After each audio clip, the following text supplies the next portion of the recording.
Hi everyone, Hi everyone, welcome back to my channel. For today's episode, we're gonna talk about procrastination. And what is procrastination? You will find it out when you listen or watch me until the end. Here, ay. Ano ba yan? I just need to take a deep breath.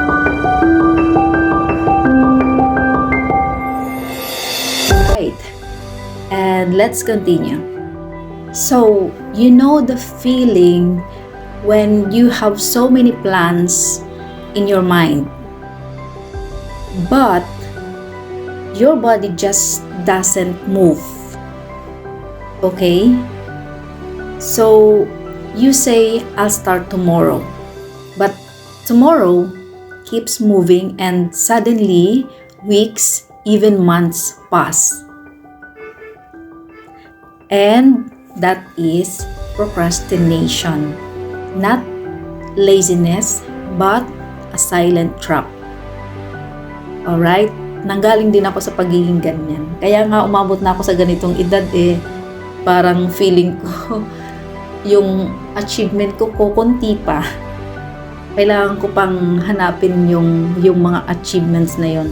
Kailangan ko pang kailangan ko nang paspasan yung takbo ko kasi we're getting older na. Yes, I'm getting older. Kaya kayo, habang mga bata-bata pa dyan, yung mga younger age dyan, wag na kayong mag-procrastinate. Wag lang kayong naka-steady lang sa kung ano yung comfort zone meron kayo. So, kailangan nyo nang mag-move today. Like for example, di ba marami ngayong vloggers?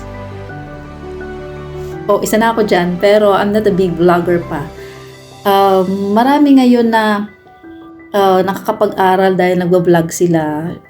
Syempre, sumisweldo naman kasi sila sa social media. Kaya, in this platform, kaya, ayun, nakakapag-aral, nakabibili nila yung gusto nila. So, para sa mga gusto ding mag-start na, so, you can start na. Mag-start na kayo para maabot nyo din yung mga naaabot nila. So, ako naman, nandito lang ako para i-motivate kayo kahit hindi naman ako yung malaking vlogger.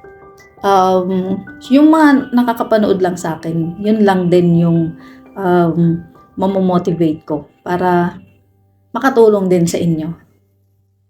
Sorry, ano ba itong pinagagawa ko sa buhay ko? Pero, I'm sure na makakatulong ako sa inyo.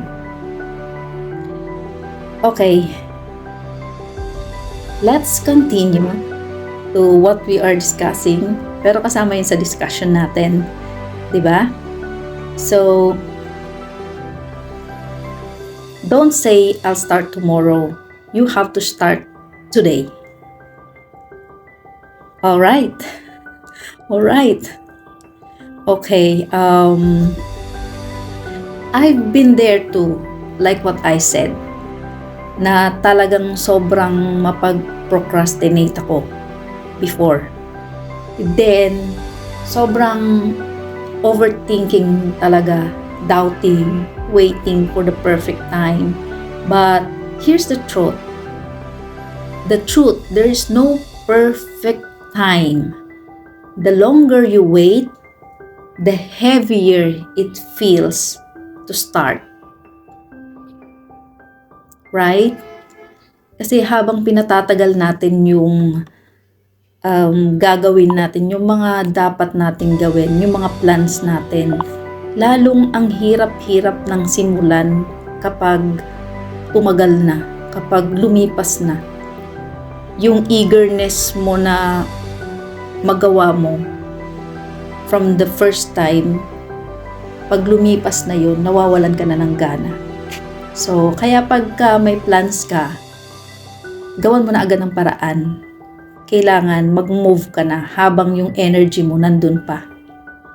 Right? Siguro tama. Tama ako, no? I know. Okay, let me ask you something. How many dreams are you delaying right now? How many chances are you losing just because you're waiting to feel ready? Okay, so answer me there in the comment box below. Ilalagay ko na lang din yung question dyan sa comment box para sagutin nyo. Alright? So, you don't need motivation to start. You need to start to create motivation. Okay?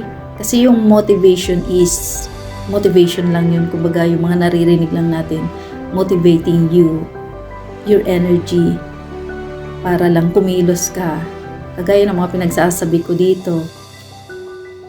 Pero, kung ikaw yung gagawa ng motivation sa sarili mo, yun, mas makakagawa ka ng tama. Yun, dugtungan nyo na lang. Even a small step, one push-up, one page, one idea, that's how momentum begins. Okay? So, now, let's make it a little bit faster. Stop saying, I'm tired, I don't feel like it, I'll do it later. Instead, you start saying, I'll do this for 5 minutes, I'll just begin. Because starting is the hardest part. Right? Okay.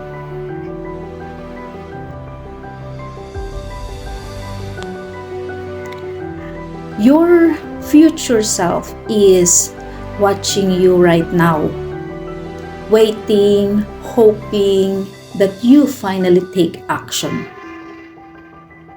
Don't disappoint that version of you. Right? Alright. Yun lang yung laging sasabihin ko sa inyo, right? Is it correct? Am I correct? Yes, I am correct. So today, not tomorrow, not next week, today, take one step. No matter how small, again, because progress is always better than delay. Stop procrastinating and become the better version of yourself. Okay, that's all for today. See you in the next vlog.